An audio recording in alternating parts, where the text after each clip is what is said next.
आपकी जिंदगी को पल भर में बदल देंगे भगवत गीता के ये उपाय। जब देखो तब डरते ही रहते हो, काहे इतना डरते हो? सबसे बड़ा डर क्या है? मौत। लेकिन मौत से डरने की जरूरत नहीं है। मौत अस्थायी चीजों के साथ होने वाली एक सतत प्रक्रिया है। उस सिपाही से पूछो जो रोज सीमा पर खड़ा होकर मौत को चुनौती देता है। वो मरने से नहीं डरता क्योंकि वो जानता है कि उसका शरीर अस्थायी है, लेकिन देश की रक्षा का जज्बा स्थायी है। वो जज्बा कभी नहीं मरता। एक बार सोचो कि अगर तुम्हारे दिमाग और दिल से मौत का डर निकल जाए तो जिंदगी कितनी सुंदर और मजेदार हो जाएगी। इतना शक भी न करो। जब देखो दूसरों पर शक करना तुम्हारा शगल बन गया लगता है।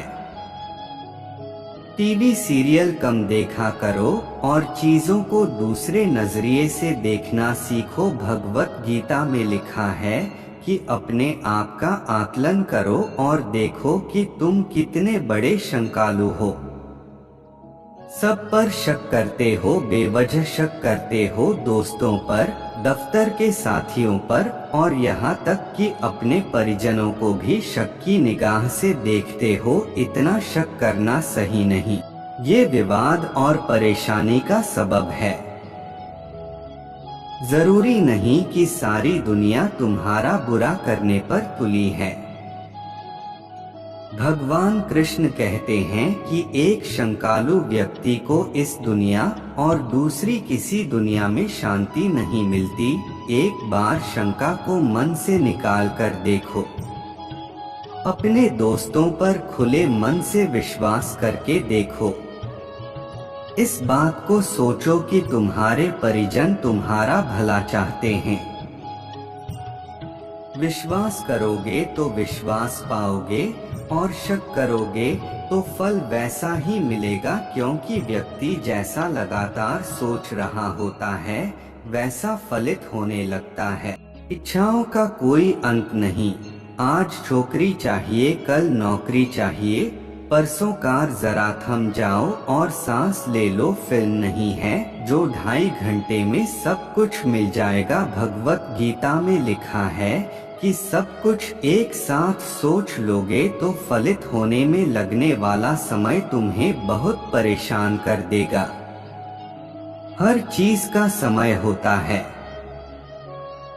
हर समय दिमाग में कुछ न कुछ पाने की इच्छा रखना और इच्छाओं की लंबी चौड़ी लिस्ट बना लेना सही नहीं।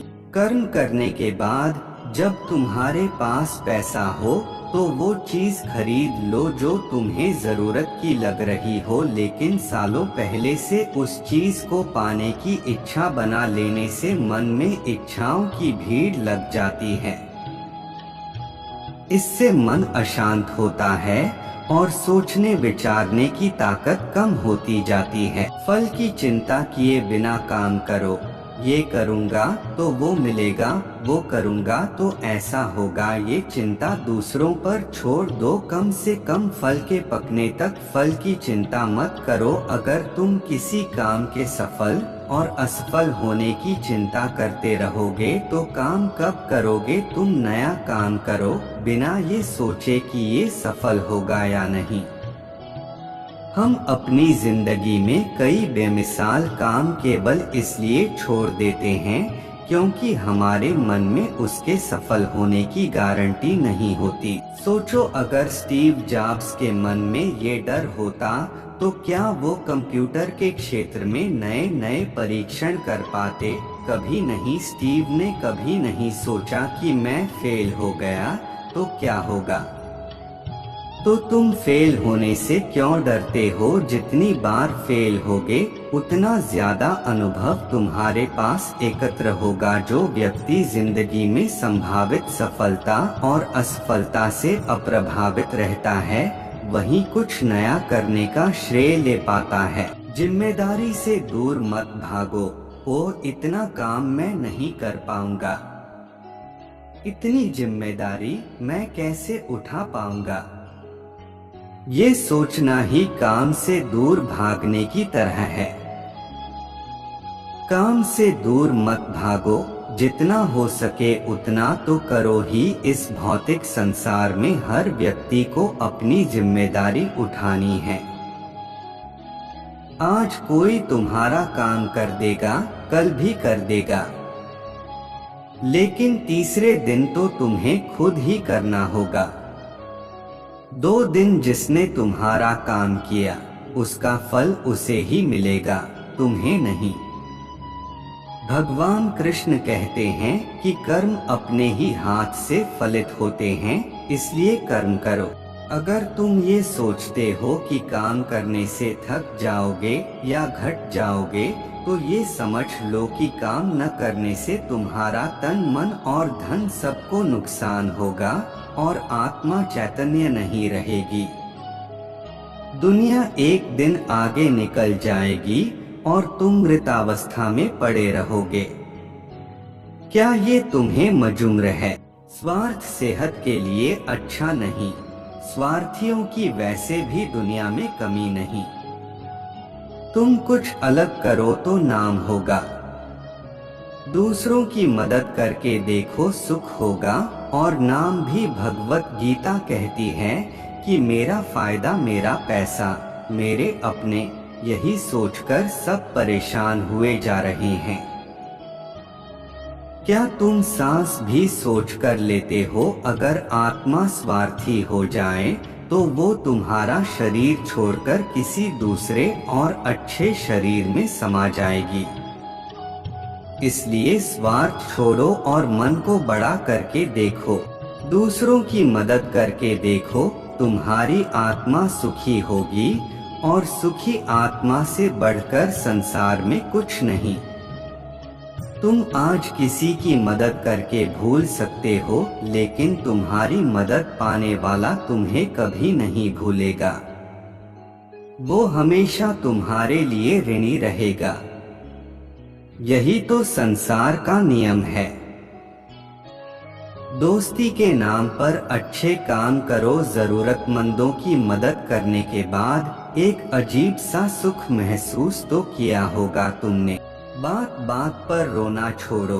जरा जरा सी बात पर होपलेस होना सही नहीं। रोतरू लोगों की संसार में कोई पूछ नहीं। दुख आया तो बेदम हो गए और खुशी आई तो संभाली नहीं गई। ये रवैया एक कमजोर इंसान को और कमजोर बनाता है। दुख और सुख में बैलेंस बनाना सीखो। दुख आए तो निपटने के उपाय करो और खुशी आए तो बनाए रखने के सिद्धांत सीखो।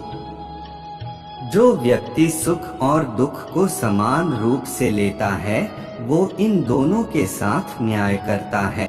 तुमने देखा होगा, सामने से आती गाड़ी देखकर कुछ लोग हाथ पैर छोड़ देते हैं।